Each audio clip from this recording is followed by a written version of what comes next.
Le sens conventionnel du courant électrique. Comme tu l'as déjà peut-être observé, certains appareils tels que cette télécommande ne fonctionnent que si les piles sont installées dans un sens bien précis. C'est également le cas pour cette petite balance.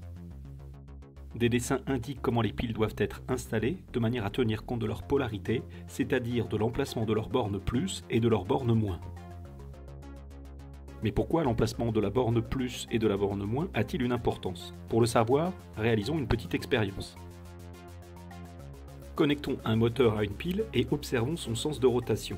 Actuellement, le moteur tourne dans le sens des aiguilles d'une montre. Inversons à présent les bornes du moteur et observons. Le sens de rotation du moteur s'inverse, il tourne à présent dans le sens contraire des aiguilles d'une montre. Inversons à présent les bornes de la pile. Le sens de rotation du moteur s'inverse à nouveau, il tourne à nouveau dans le sens des aiguilles d'une montre. Cette expérience nous apprend que dans un circuit alimenté par un générateur de tension continue, le courant électrique a un sens. Oui, mais lequel? Utilisons ce boîtier équipé de flèches lumineuses afin de le savoir. Connectons-le à la pile et observons. Une seule de ces deux flèches s'allume, c'est normal, le courant ne va que dans un sens, c'est le sens choisi par convention du plus vers le moins de la pile. Inversons à présent les branchements de la pile.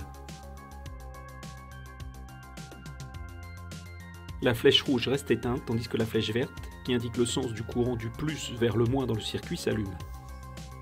Par convention, dans un circuit alimenté par un générateur de tension continue, le courant électrique circule de la borne plus vers la borne moins du générateur. Ce sens conventionnel est un choix arbitraire fixé par les scientifiques. Il permet par exemple d'expliquer l'inversion du sens de rotation du moteur lorsque l'on inverse les bornes de la pile, le courant circulant toujours dans le circuit du plus vers le moins. Une petite remarque avant d'aller plus loin. Dans une boucle de circuit électrique, il y a soit du courant partout, soit il y en a nulle part. Lorsqu'on ouvre l'interrupteur, il n'y a plus aucun courant électrique dans toute la boucle. Lorsqu'on ferme, le courant s'instaure alors dans toute la boucle en même temps. Changeons l'ordre des appareils et plaçons la lampe du côté de la borne plus de la pile et l'interrupteur du côté du moins.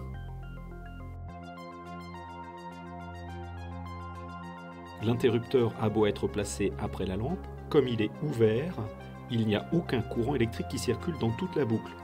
Pour qu'il y ait du courant, il faut le fermer, ainsi le courant s'instaure simultanément en même temps en tout point de la boucle.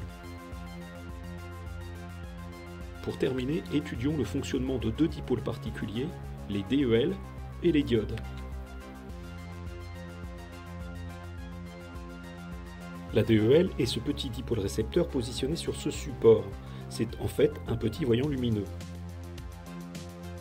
Cette DEL ne s'allumera que si le triangle de son symbole est dans le sens du courant. On dit alors que la DEL est passante.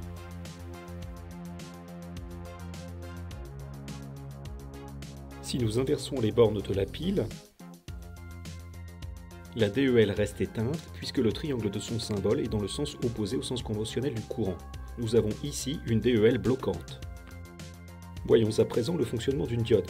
Une diode permet de choisir un sens de branchement du générateur dans un circuit, imposant ainsi par exemple un sens de rotation au moteur, si l'on veut que ce moteur ne tourne que dans le sens des aiguilles d'une montre.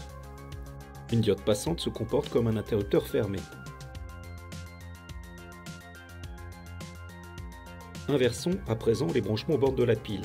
Normalement, le moteur devrait se mettre à tourner dans l'autre sens.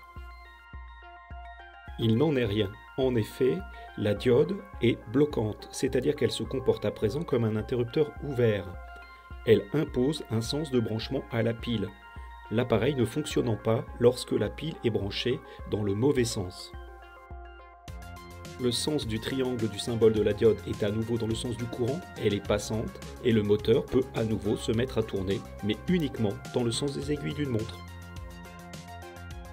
J'espère que cette petite vidéo t'aura permis de bien comprendre ce qu'est le sens conventionnel du courant électrique. Je te souhaite maintenant un bon travail et je te dis à bientôt.